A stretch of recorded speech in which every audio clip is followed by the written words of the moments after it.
tienen su... ¿No? Ok. Evangelio según San Marcos, capítulo 8. El pasaje que vamos a leer es el paralelo al pasaje que leímos en Mateo al comienzo del servicio.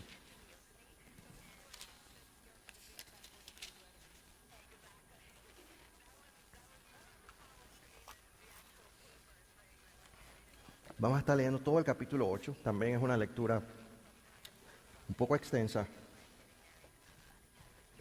pero vamos a hablar hoy, vamos a cubrir todo el capítulo 8 de Marcos.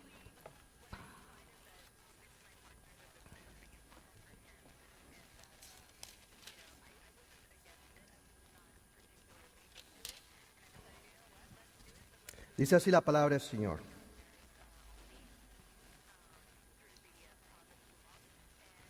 En aquellos días se reunió de nuevo mucha gente. Y como no tenían nada que comer, Jesús llamó a sus discípulos y les dijo: siento compasión de esta gente, porque ya llevan 3 días conmigo y no tienen nada que comer. Si los despido a sus casas sin haber comido, se van a desmayar por el camino, porque algunos de ellos han venido de lejos. Los discípulos objetaron: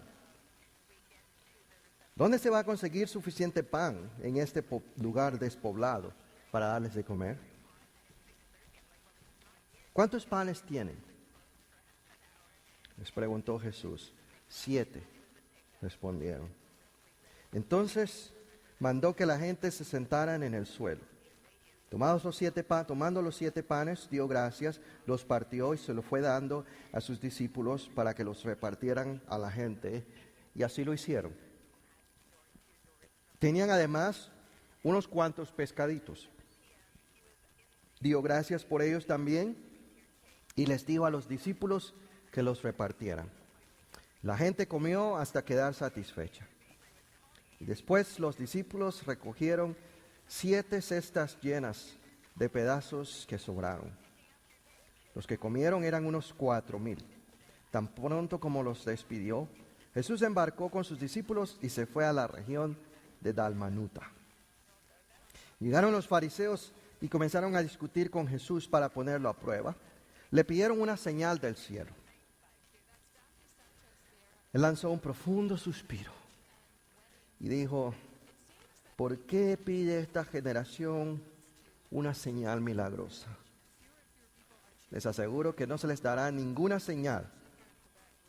Entonces los dejó y volvió a embarcarse y cruzó al otro lado. A los discípulos se les había olvidado llevar comida y solo tenían un pan en la barca. Tengan cuidado, les advirtió Jesús. Ojo con la levadura de los fariseos y con la de Herodes. Y ellos comentaban entre sí: lo dice porque no tenemos pan. Y al darse cuenta de esto, Jesús les dijo: ¿por qué están hablando de que no tienen pan? ¿Todavía no ven ni entienden? ¿Tienen la mente embotada? ¿Es que tienen ojos pero no ven? ¿Y oídos pero no oyen? ¿Acaso no recuerdan cuando partí los 5 panes para los 5,000? ¿Cuántas canastas llenas de pedazos recogieron? 12, respondieron. ¿Y cuando partí los 7 panes para los 4,000? ¿Cuántas cestas llenas de pedazos recogieron? 7. Entonces concluyó: ¿y todavía no entienden? Cuando llegaron a Betsaida, algunas personas le llevaron un ciego a Jesús y le rogaron que lo tocara. Y él tomó de la mano al ciego y lo sacó fuera del pueblo. Después de escupirle en los ojos y de poner las manos sobre él, le preguntó: ¿puedes ver ahora? Y el hombre alzó los ojos y dijo: veo gente, parecen árboles que caminan. Entonces él puso de nuevo las manos sobre los ojos y el ciego fue curado, recobró la vista y comenzó a ver todo con claridad. Jesús lo mandó a su casa con esta advertencia: no vayas a entrar en el pueblo. Jesús y sus discípulos salieron hacia las aldeas de Cesarea de Filipo. Y en el camino les preguntó: ¿quién dice la gente que soy yo? Unos dicen que Juan el Bautista, otros que Elías, y otros que uno de los profetas. Contestaron: ¿y ustedes quién dicen que soy yo? Tú eres el Cristo, afirmó Pedro. Jesús les ordenó que no hablaran a nadie acerca de él. Luego comenzó a enseñarles: el Hijo del Hombre tiene que sufrir muchas cosas y ser rechazado por los ancianos, por los jefes de los sacerdotes y por los maestros de la ley. Es necesario que lo maten y que a los 3 días resucite. Habló de esto con toda claridad. Pedro lo llevó aparte y comenzó a reprenderlo. Pero Jesús se dio la vuelta, miró a sus discípulos y reprendió a Pedro. Aléjate de mí, Satanás, le dijo. Tú no piensas en las cosas de Dios, sino en la de los hombres. Entonces llamó a la multitud y a sus discípulos. Si alguien quiere ser mi discípulo, les dijo, que se niegue a sí mismo, lleve su cruz y me siga. Porque el que quiera salvar su vida, la perderá. Pero el que pierda su vida por mi causa y por el Evangelio, la salvará. ¿De qué sirve ganar el mundo entero si se pierde la vida? ¿O qué se puede dar a cambio de la vida? Si alguien se avergüenza de mí y de mis palabras en medio de esta generación adúltera y pecadora, también el Hijo del Hombre se avergonzará de él cuando venga en la gloria de su Padre con los santos ángeles. El Señor bendiga su palabra. Oremos. Señor nuestro Dios, gracias por tu palabra. Bendícela en nuestras vidas.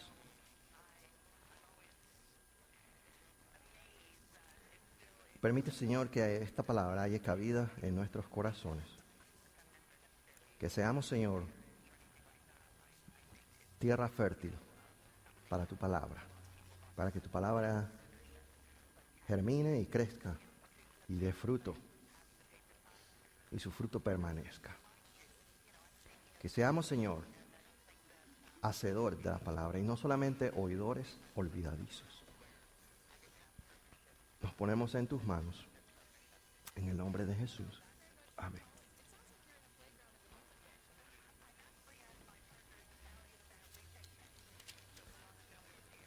Este capítulo 8 de Marcos nos presenta un milagro que no vemos en ningún otro de los evangelios.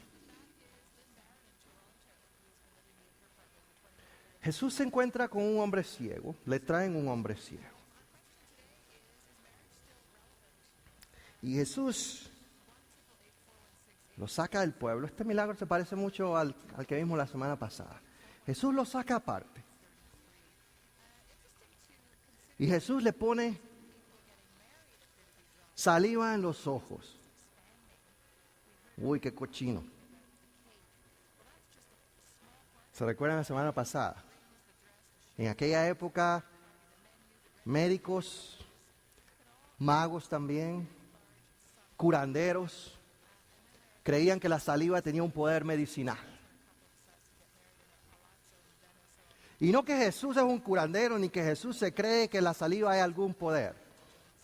Pero Jesús estaba trabajando con la cultura de la gente en la que Él está.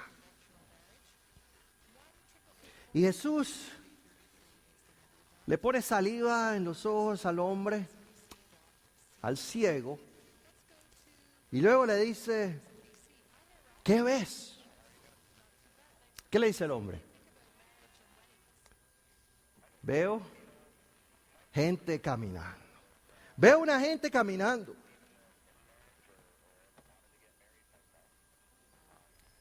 Parecen árboles que caminan. Yo veo una cosa. Y esa cosa como que es gente, porque la veo que se mueve. Pero no los distingo bien. Parecen árboles caminando. Los veo como muy grandes. Y no distingo realmente la forma de lo que es. Simplemente veo como una cosa larga que se mueve. ¿Y qué hace el Señor? El Señor le puso de nuevo las manos sobre los ojos. Y el ciego fue curado y recobró la vista y comenzó a ver todo con claridad. Yo no sé ustedes, hermanos, pero a mí me llama mucho la atención este milagro. ¿Qué es lo que está pasando aquí? Este es el único milagro que nosotros vemos que el Señor como que lo hace en etapas. ¿Qué es lo que está pasando con el poder de Jesús aquí? ¿Será que Jesús se le están acabando las baterías? ¿Será que de repente Jesús se le estaba medio que acabando el poder? Tenía que recargar las baterías. ¿Qué fue lo que pasó aquí? ¿Por qué vemos a Jesús sanando a este hombre, pero no lo sana de una vez? Sanando a este ciego, abriendo los ojos de este ciego, pero no lo sana de una vez, sino que primero le pone las manos y el hombre medio que recibe, primero estaba ciego completamente. Y después que Jesús le pone las manos la primera vez, el hombre medio que se le abre un poco la visión, el hombre medio que ve algo, el hombre medio que ve algunas cosas moviéndose, pero no las distingue bien. Y el Señor tiene que poner las manos en los ojos de este hombre una segunda vez, para que este hombre vea con claridad. Es un milagro medio extraño. Pero quiero que le diga algo. Yo pienso que este milagro es la clave para entender todo el capítulo 8 de Marcos. Fíjese cómo empieza el capítulo 8 de Marcos. Jesús ha hecho un gran milagro. Jesús hace un gran milagro. Un milagro que ya ha hecho anteriormente. Jesús está predicando, enseñando en un lugar desierto, ministrando, sanando gente. Esta multitud ha estado con el Señor, una multitud de más de 4,000 personas, 4,000 hombres. Sabían que en aquella época no se contaban las mujeres ni los niños. Un gentío de más de 4,000 gentes. Y Jesús ha estado predicando, Jesús ha estado enseñando. Esta gente ha estado 3 días con el Señor. Y el Señor tiene compasión de ellos.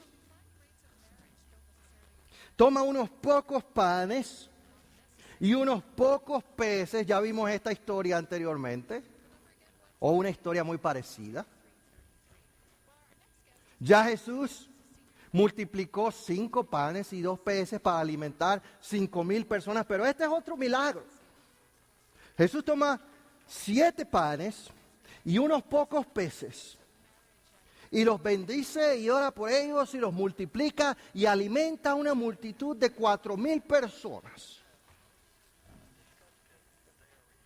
Y después que esta gente ha comido y se han saciado y Jesús los despide, el Señor cruza en la barca al otro lado y se encuentra ¿con quién? ¿Qué dice Marcos? Con los fariseos. Y llegaron los fariseos y comenzaron a discutir con Jesús. Y para ponerlo a prueba le pidieron una señal del cielo.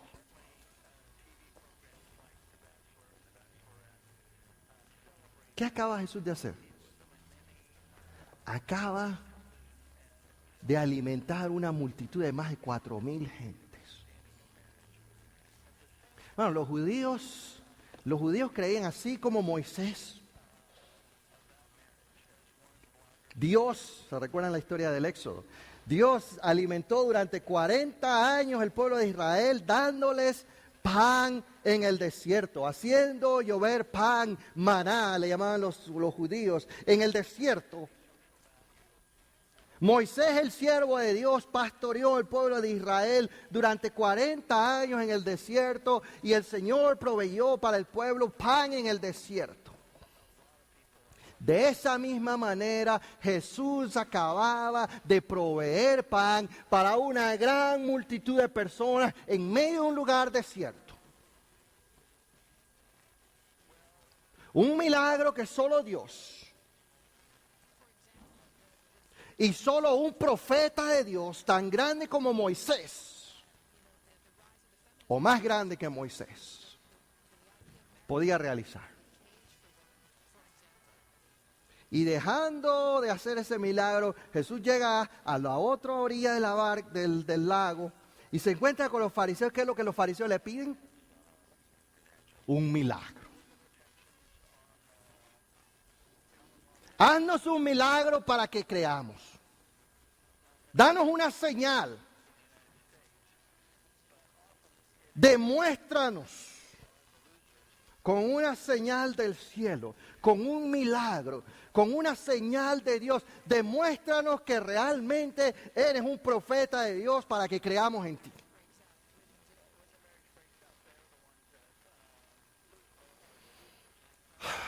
El Señor suspiró. Yo me imagino al Señor moviendo la cabeza y arrascándose la cabeza. Acabo de alimentar 4,000 gentes. Acabo de sanar cojos, ciegos, mancos, endemoniados, mudos. Y llego aquí. Y esta gente me pide un milagro para poder creer en mí. No hay peor ciego que el que no quiere ver. No hay peor ciego que el que no quiere ver. Los fariseos estaban como el hombre de este milagro, totalmente ciegos. Ciegos ante la revelación de Dios en Jesús. Ciegos ante lo que Dios estaba haciendo en medio de ellos. Ciegos ante la llegada del reino de Dios en medio de ellos. Ciegos por no querer ver en Jesús al enviado de Dios. Ciegos por no querer ver en Jesús al Mesías, al ungido de Dios. Ciegos por no querer ver la obra de Dios que estaba sucediendo enfrente de ellos.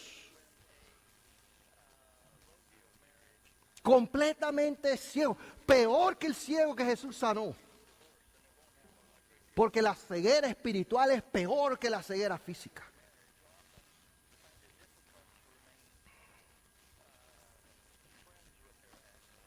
Una vez escuché una historia de un ateo discutiendo con un cristiano.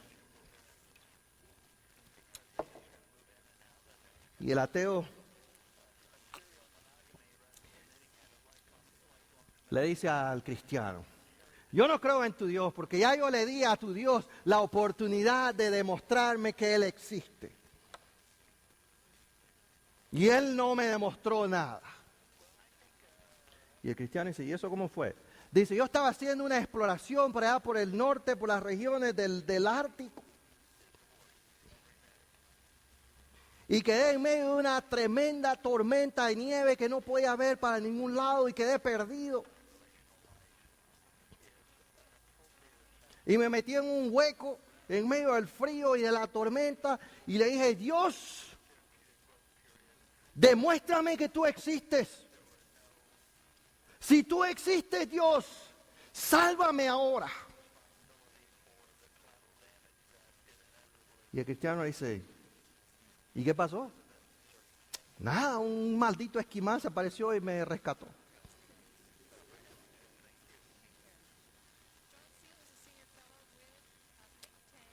No hay peor ciego que el que no quiere ver. Y los fariseos estaban ciegos.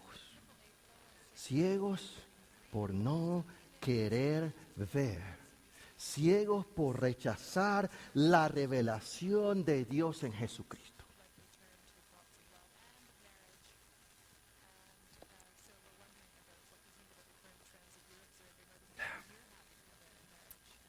Claro. Pero los discípulos tienen un problema también. ¿Se han dado cuenta que los discípulos en este capítulo también tienen un problema? Cuando Jesús está en medio de la multitud, delante de la multitud, Jesús llama a sus discípulos y le dice, tengo compasión de esta gente. Han estado conmigo 3 días. No han comido nada. Y si los mando, se van a desmayar por el camino. ¿Y qué le contestan los discípulos? Uy, Señor, no hay cómo alimentar toda esta gente en este lugar. ¿Se dan cuenta del problema de los discípulos? Jesús ya alimentó 5,000 personas con 5 panes y 2 peces. Y están de nuevo ante la misma circunstancia, menos gente, 4,000, y más comida, 7 panes.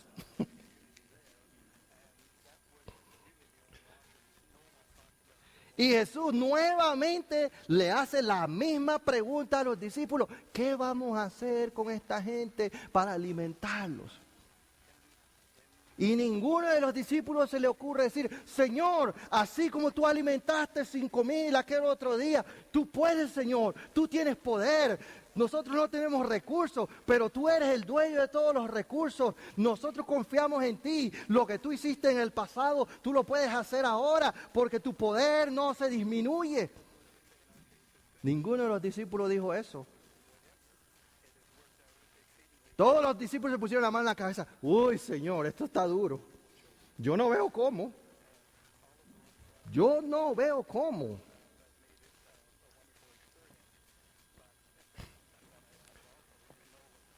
Ok, ¿cuántos panes hay ahí?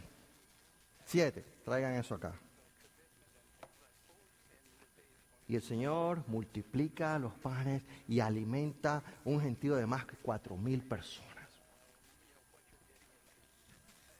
Y después del incidente con los fariseos, que le están pidiendo un milagro, Jesús va en la barca con sus discípulos.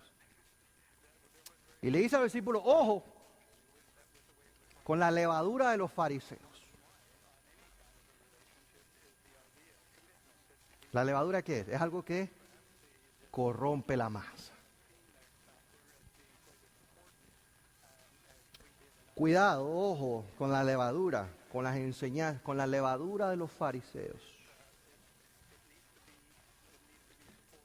¿Y los discípulos qué dicen? El Señor seguro que está bravo porque se nos olvidó traer el pan. El Señor seguro que está molesto con nosotros porque se nos ha olvidado traer pan. Y Jesús de nuevo pone la mano en la cabeza. Yo me imagino a Jesús shaking his head, moviendo la cabeza así.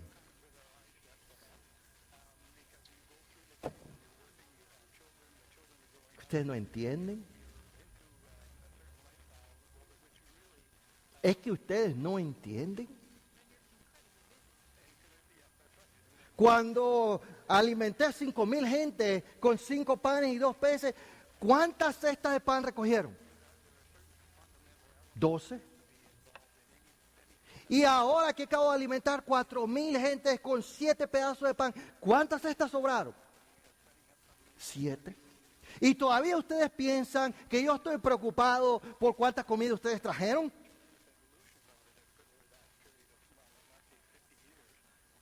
¿Es que ustedes no entienden? ¿Es que ustedes están ciegos? ¿Es que ustedes tienen oídos para oír y no entienden? ¿Ojos para ver y no ven? Hermanos, ¿cómo estaban los discípulos? Estaban como el ciego de la historia después que Jesús le puso la mano por primera vez. Están viendo algo, pero no lo entienden. Están viendo algo, pero no lo distinguen. No están tan ciegos como los fariseos. Pero están medio ciegos todavía. Como el hombre que Jesús le puso las manos y estaba ciego. Pero cuando le puso las manos la primera vez, el hombre queda viendo algo. Yo estoy viendo algo. Estoy viendo algo que se mueve. Creo que son gente, pero parecen como árboles caminando. Bueno, los discípulos están medio ciegos todavía, porque ellos están reconociendo a Jesús como Señor. Ellos están reconociendo a Jesús como el enviado de Dios. Ellos están reconociendo a Jesús como el Mesías. Ellos están reconociendo a Jesús como el profeta, pero todavía no entienden lo que están viendo. Todavía no entienden lo que Jesús está diciendo. Todavía no entienden lo que Jesús puede hacer.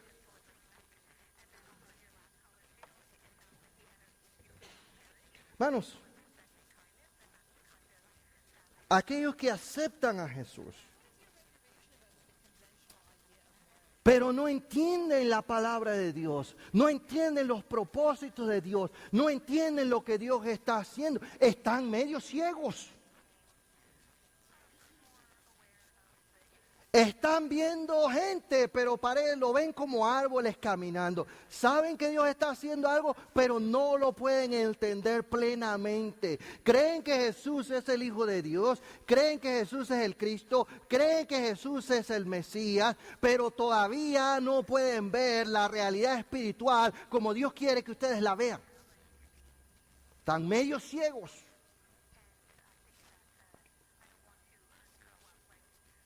Wow. Yo pensaba, mi hermano, que lo único que había que hacer era aceptar a Jesús como mi Salvador y creer en Él. Hermanos, si lo único que tú has hecho es aceptar a Cristo, lo único que has hecho es aceptar a Cristo, todavía no tienes el cuadro completo. Estás viendo, pero no estás viendo las cosas claras todavía. Déjame que te diga. El Señor le dice a la iglesia de Laodicea, una iglesia. Apocalipsis capítulo 3, verso 17. Dice, soy rico, me he enriquecido y no me hace falta nada. Pero no te das cuenta de que el infeliz, miserable, el pobre, ciego y desnudo, eres tú. Por eso te aconsejo que de mí compres oro refinado por el fuego para que te hagas rico, y ropas blancas para que te vistas y cubras tu desnudez, y colirio para que te pongas en los ojos y recobres la vista.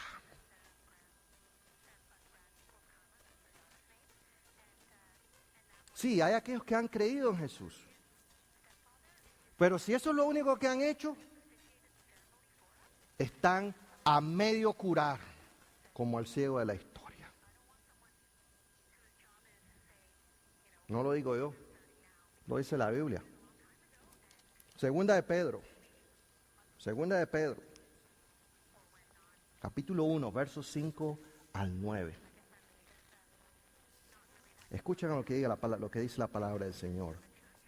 Por eso, esfuércense por añadir a su fe virtud, y a su virtud entendimiento, y al entendimiento dominio propio, al dominio propio constancia, a la constancia devoción a Dios, a la devoción a Dios afecto fraternal, y al afecto fraternal amor. Porque estas cualidades, si abundan en ustedes, les harán crecer en el conocimiento de nuestro Señor Jesucristo y evitarán que sean inútiles e improductivos. En cambio, el que no las tiene es tan corto de vista que ya ni ve y se olvida de que ha sido limpiado de sus antiguos pecados. Hermanos, están los ciegos espirituales y están los miopes espirituales.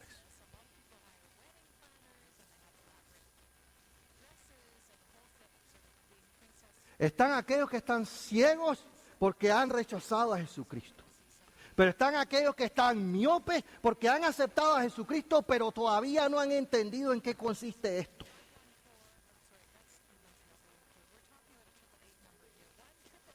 ¿Y en qué consiste? Pregunta usted, ¿verdad? Ahí está en Marcos capítulo 8.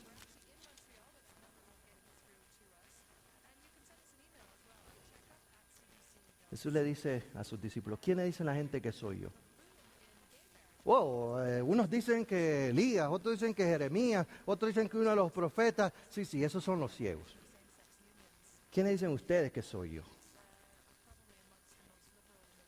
¿Tú eres el Cristo o el Hijo de Dios? Muy bien. Ahora sepan, es necesario que el Cristo, el Hijo del Hombre, sea rechazado por los ancianos, por los jefes de los sacerdotes y por los maestros de la ley. Es necesario que lo maten y que a los 3 días resucite. Espérate, Señor, ¿de qué tú estás hablando? No, Señor, dice Pedro, en ninguna manera que eso no vaya a suceder contigo. Y el Señor dice, apártate, Satanás. Aléjate de mí. Porque tú no piensas en las cosas de Dios, sino en las de los hombres. El que quiere ser mi discípulo, niéguese a sí mismo, tome su cruz y sígame cada día. Aquel que quiera ganar su vida, la perderá. Pero aquel que pierda su vida por causa de mí y del evangelio, la ganará. Porque aquel que me niegue delante de los hombres, que se avergüence delante de mí delante de los hombres, yo también me avergonzaré cuando venga en poder y gloria con mis santos ángeles. Pero aquel que me confiese delante de los hombres, yo también lo confesaré y lo reconoceré cuando venga en poder y en gloria con mis santos ángeles. Si los discípulos estaban medio ciegos, ¿sabe por qué estaban medio ciegos? El Señor se lo dijo a Pedro, porque tenían la vista puesta en las cosas de los hombres y no en las cosas de Dios. Porque no se habían dado cuenta que el Mesías en el que ellos creían era un Mesías que tenía que ser crucificado. Manos, y déjame decirte algo, la cruz no significa solamente que Jesús murió por nuestros pecados. La cruz significa también que así como Él murió por nosotros, nosotros tenemos que estar dispuestos a morir por Él. La cruz significa que así como Él se negó a sí mismo por nosotros, nosotros tenemos que estar dispuestos a negarnos a nosotros por Él. La cruz significa que así como Él se sacrificó por nosotros, nosotros tenemos que estar dispuestos a sacrificarnos por Él. Y si tú no has entendido eso, estás medio ciego.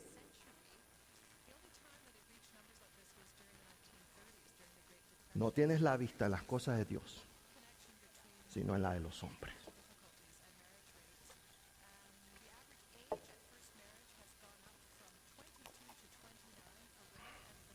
Hermanos, este es el cuadro completo. El Mesías, el Cristo al que nosotros proclamamos, es un Mesías crucificado. Y un Mesías crucificado, un maestro crucificado significa que el discípulo no es mayor que su maestro. El siervo no es mayor que su Señor. Si esto hicieron con el árbol verde, ¿qué no harán con el seco?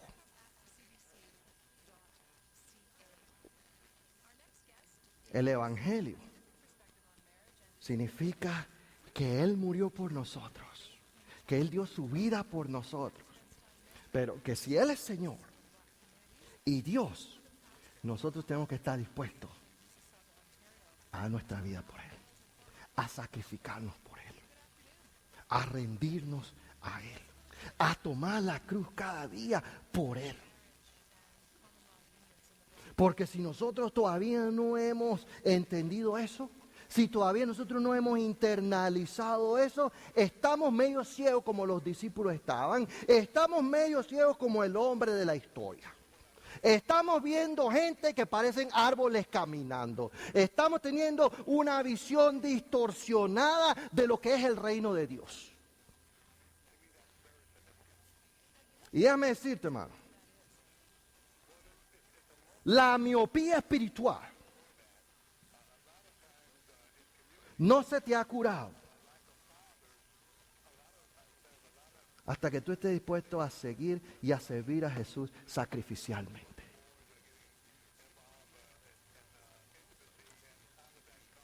No nos gusta, pero te lo voy a repetir. La miopía espiritual no se te ha curado hasta que tú estás dispuesto a seguir y a servir a Jesús sacrificialmente. Estás a medio camino, estás a medio curar, como el ciego de esta historia. Ya no estás ciego como los fariseos. Pero ves gente y te parecen árboles caminando. Estás viendo el reino de Dios con una visión distorsionada.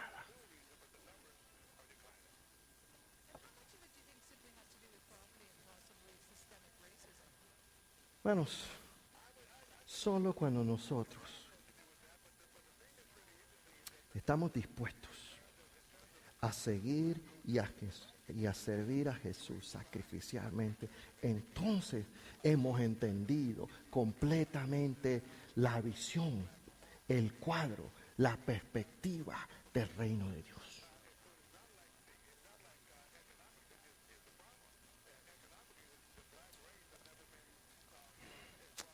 Fíjense lo que dice el apóstol Pablo. Carta a los Filipenses.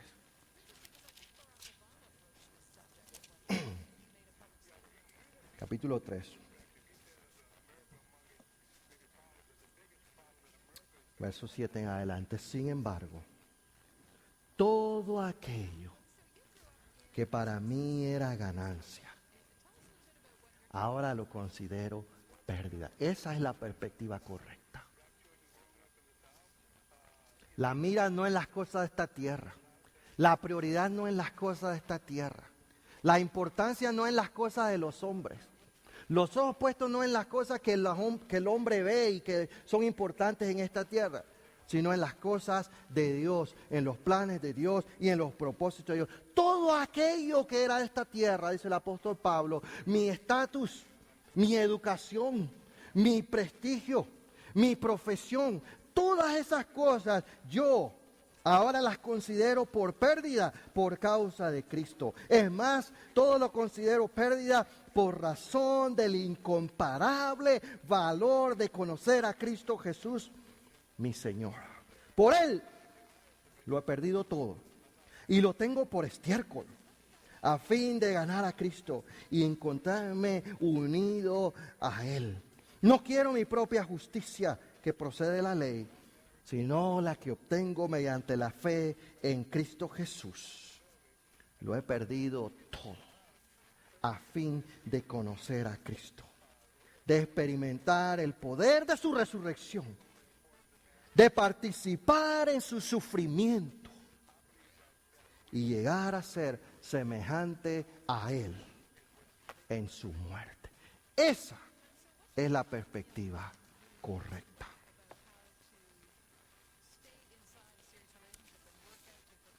Pon tu mira en las cosas de Dios y no en las cosas de esta tierra.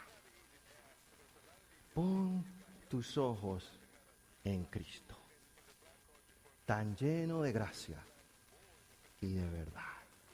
Y lo terrenal, sin valor, será a la luz del glorioso Señor. Oremos.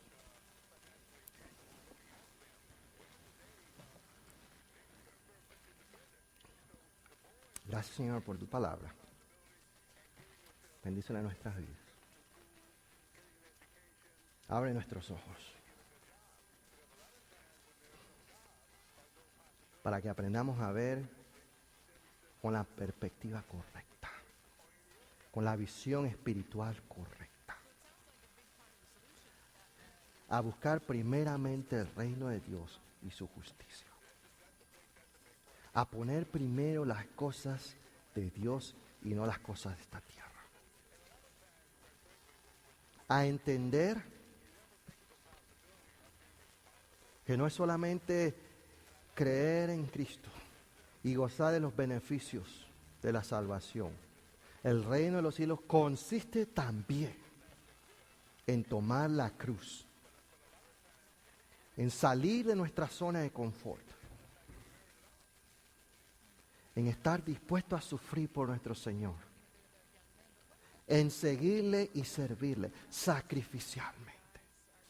Eso es parte de esto también. Eso es parte del reino de los cielos también.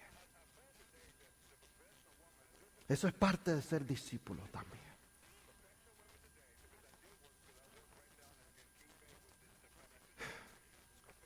Estar dispuesto a tomar las cosas de esta tierra por pérdida, con tal de ganar la incomparable gloria de Cristo cuando Él aparezca en su reino. Estar dispuesto a negarnos a nosotros mismos, a tomar la cruz cada día, a sacrificarnos por el reino de los cielos. Porque el que quiera ganar su vida la perderá, pero el que sacrifique, el que pierda su vida por causa del Evangelio, la ganará y tendrá una recompensa incomparable en el reino venidero. Esa es la perspectiva correcta. Esa es la visión espiritual clara que debemos tener. Abre nuestros ojos para que podamos ver las cosas como tú las ves y para que podamos poner importancia en las cosas que son importantes para ti, Señor. Y no solo poner importancia, ponerlas en el primer lugar. Porque las cosas que se ven son perecederas, son de esta tierra. Pero las cosas que no se ven son eternas. Esta es nuestra petición. En el nombre de Jesús, nuestro Señor. Amén.